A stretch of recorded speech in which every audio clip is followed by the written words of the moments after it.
अयोध्या में 22 जनवरी 2024 भगवान प्रभु श्री राम के मंदिर में प्राण प्रतिष्ठा होने की आप सभी को बहुत बहुत अग्रिम बधाई और बहुत बहुत हार्दिक शुभकामनाएं।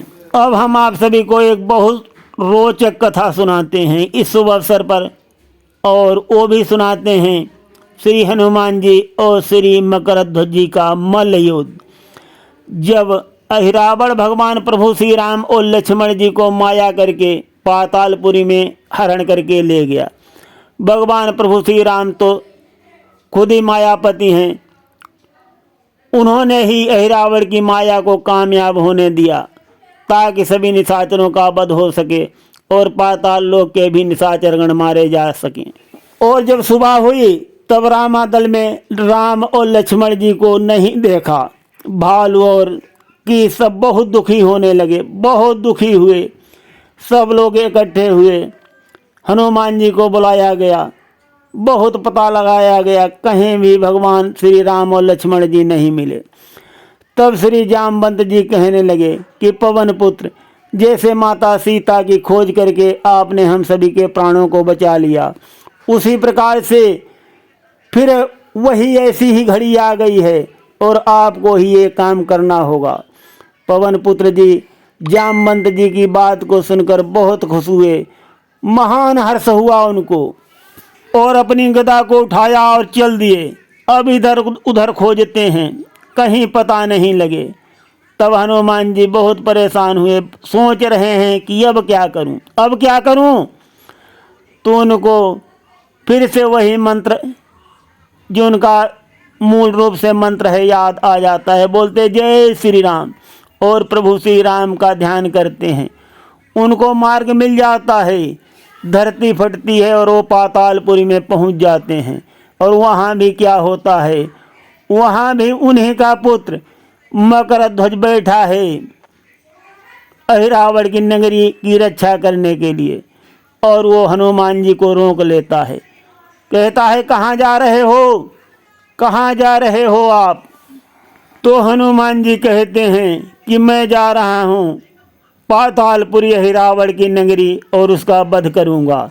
मकरध्वज कहने लगा कि मैं यहाँ की रक्षा कर रहा हूँ और आप अंदर नहीं जा सकते। बहुत संवाद होता है, बहुत संवाद होता है। मकरध्वज सारी कथा बताता है कि मैं हनुमान जी का पुत्र हूँ। तो हनुमान जी चौंक जाते हैं, चौंक जाते हैं पवन पुत्र जी। और वहाँ से अब हम रामायण भजन में सुना रहे हैं। कल भी हमने कुछ प्रसंग सुनाया था, सुनिए रामायण के प्रसंग में अत्यंत रोचक और कल्याणकारी भगवान प्रभु श्री राम की कथा। हनुमान जी मकरध्वज से पूछते हैं तो हमारे पुत्र कैसे हुए, हमने तो कभी विवाह भी नहीं किया। तो मकरध्वज बोलता है, वहाँ से हम रामायण भजन में सुना रहे, बोला कर लंका दहन पिता, जब जल में पूंछ बुझाई थी, उस समय पसीने की धारा सागर में बह कर आई थी। मछली ने उसका पान किया, रह गया गर्भ तत्काल उसे, मिल गया विचित्र दैव क्रम से, ए मकरध्वज सा लाल उसे। इस प्रकार उस बालक ने सारी कथा सुनाई है। श्री राम नाम के 2 अक्षर में सब सुख शांति समाई है। निश्चय बात विचित्र है, हंसे राम के दूत, कैसे इतने शीघ्र भी तरुण हो गया पूत। मकरध्वज कहने लगा, सुन अचरज की बात, पूज्य पिता संशय तजो, बोला हर्षित गात। मेरे स्वामी का चमत्कार पाताल लोक में छाया है, मुझ पर उनका आभार बहुत, जो मुझको तरुण बनाया है। देवी माता है सिद्धि उन्हें मन चाहा बर दे देती हैं, कुछ कभी न विपदा आती है, हर संकट वो हर लेती हैं। ये कहकर श्री मकर ध्वज ने आगे बात बढ़ाई है, श्री राम नाम के 2 अक्षर में सब सुख शांति समाई है स्वामी का आदेश उधर, इस ओर पिता का आदर है, असमंजस में मैं फंसा हुआ, अब सोच रहा करना क्या है। पितुदेव आप ही बतलाएं, इस समय कर्म क्या मेरा है, कुछ मार्ग न मुझको दिख रहा, कर्तव्य कर्म ने घेरा है। उस ओर कुआं है दिख रहा, इस ओर गिरूं तो खाई है, श्री राम नाम के 2 अक्षर में सब सुख शांति समाई है। बेटे में कर्तव्य की देखी परम हिलोरी, प्रेम दृष्टि से पिता ने देखा उसकी ओर। कर्तव्य पूछते हो बेटा, सुनकर वाणी संतुष्ट हुआ, तुम सचमुच ही मेरे सुत हो, ये सिद्ध हुआ ये पुष्ट हुआ। बोले मुझको विश्वास हुआ, ये प्रश्न वही कर सकता है, मेरे समान प्रतिद्वंदी से बेधड़क बात कर सकता है। ये कहकर बजरंगी ने कर्तव्य नीति सिखलाई है, श्री राम नाम के 2 अक्षर में सब सुख शांति समाई है। मकर ध्वज की बातों को सुनकर हनुमान जी बहुत संतुष्ट हो जाते हैं और उन्हें मालूम हो जाता है कि ये सचमुच मेरा ही पुत्र है। और फिर आगे क्या कहते हैं हनुमान जी, सुनिए। तुम मुझसे पूछ रहे बेटा, कर्तव्य कर्म समझाता हूँ, जब दोनों के पथ अलग अलग तब सीधा पथ बतलाता हूँ। मैं सच्चा निर्णय करता हूँ, जो ध्यान लगा कर सुन लेना, अपने स्वामी की रक्षा में तुम सारी शक्ति लगा देना।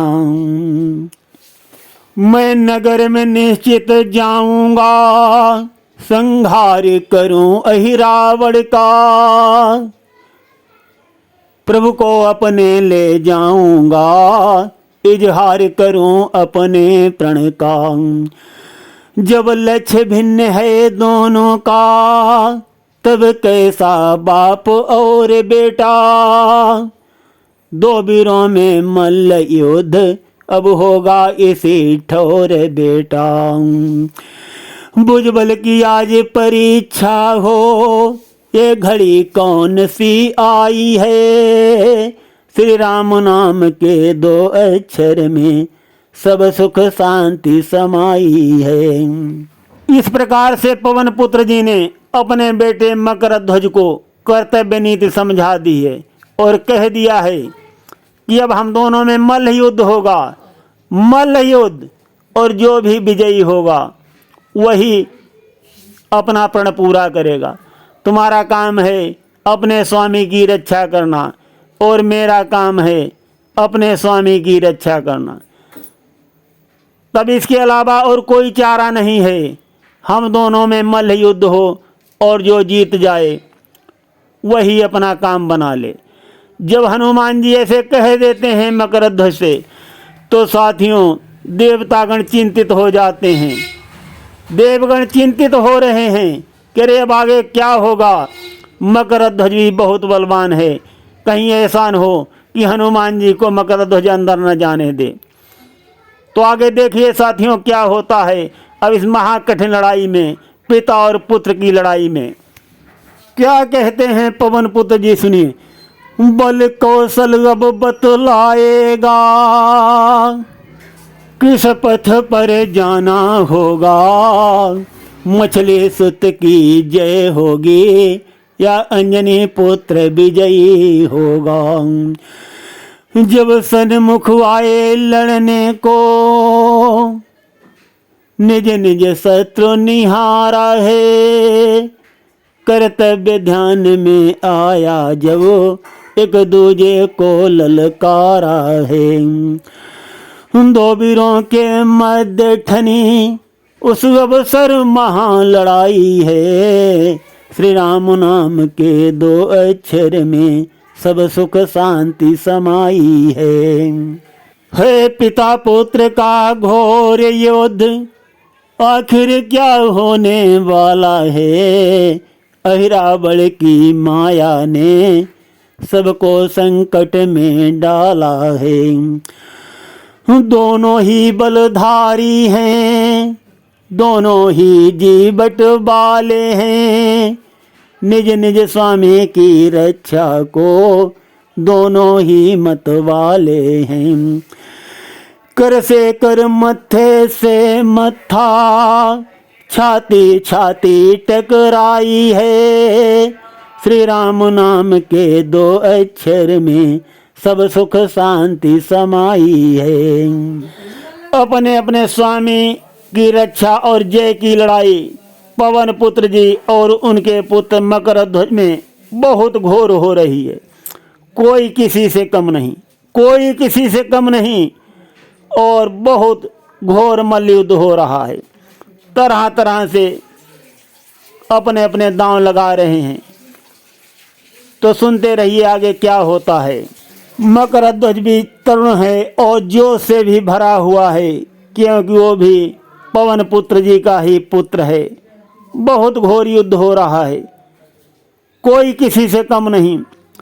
तो आखिर में पवन पुत्र जी क्या करते हैं, लड़ते लड़ते सोचते हैं कि अरे मेरा ही पुत्र है, बलवान तो होगा ही है। पवन पुत्र जी प्रभु श्री राम को याद करते हैं। जय राघव की गर्जना बोल उठे हनुमान, सुनकर भारी शब्द को दहल गया बलवान। तो साथियों, हमारा मतलब यही था यहाँ पर ये कथा सुनाने का कि भगवान प्रभु श्री राम के नाम में कितनी शक्ति है, कितनी शक्ति है। जैसे ही पवन पुत्र जी ने प्रभु श्री राम नाम का उच्चारण किया, याद किया प्रभु को, ऐसे ही मकरध्वज जो था, वो अब आगे बताएंगे क्या हुआ। श्री राम नाम जय घोष ने कर दिखलाया काम, मकरध्वज लाचार हो मही पर गिरा धड़ाम। बांध लिया बजरंग ने उसको वहीं तुरंत, आगे को चलने लगे कह कर जय भगवंत। मकरध्वज कहने लगा होकर महा उदास, सत्य सदा विजयी रहे हे राघव के दास। पुर में किया प्रवेश तब हृदय सुमिरि रघुनाथ, देवी के मठ पर पहुँच झुका दिया निज माथ।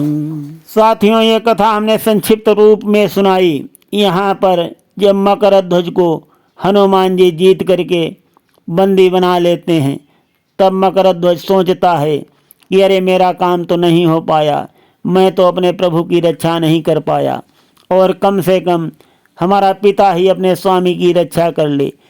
तब मकरध्वज क्या करता है, हनुमान जी को एक रहस्य बताता है। वो क्या रहस्य है कि जो वहाँ 5 दीपक जल रहे हैं, उनको बुझाने के लिए, एक साथ बुझाने के लिए मकरध्वज हनुमान जी को राज बताएगा। कथा बहुत बड़ी है, बहुत विस्तार पूर्वक है। हरि अनंत हरि कथा अनंता, कहाँ सुनई बहुविध श्रुति संता। भगवान प्रभु श्री राम की कथा अनंत है, अनादि है, अखंड है, कभी समाप्त नहीं हो सकती। किंतु राम के नाम में जो शक्ति है, जब समुद्र बांधा जा रहा था उस समय भी हनुमान जी पत्थर डालते थे, श्री राम नाम लिख के डालते थे समुद्र में पत्थर। भगवान प्रभु श्री राम ने स्वयं अपने हाथों से पत्थर डाल दिए, वो पत्थर डूब गए। कहने लगे, हनुमान जी हंसने लगे। जब हनुमान जी हंसने लगे तो भगवान प्रभु श्री राम ने हनुमान जी से पूछा कि क्यों हंस रहे हो। हनुमान जी कहने लगे, आपके पत्थर डूब गए हैं प्रभु, इसलिए मैं हंस रहा हूँ। तो राम जी कहने लगे हनुमान जी से कि क्या जादू है हनुमान जी तुम्हारे पास, जो तुम पत्थर डालते हो वो पत्थर नहीं डूबते हैं, और मैं पत्थर डालता हूँ वो पत्थर डूब जाते हैं। तब हनुमान जी ने फिर हंस करके कहा, प्रभु ये मेरा कुछ जादू नहीं है, ये आपके नाम में जादू है। वो पत्थर मैं डालता हूँ, उन पे मैं लिखता हूँ श्री राम नाम की जय, और वो पत्थर नहीं डूबते हैं। तो इस प्रकार से भगवान प्रभु श्री राम के नाम में इतनी शक्ति है, इतनी शक्ति है जिसका कोई पार नहीं है।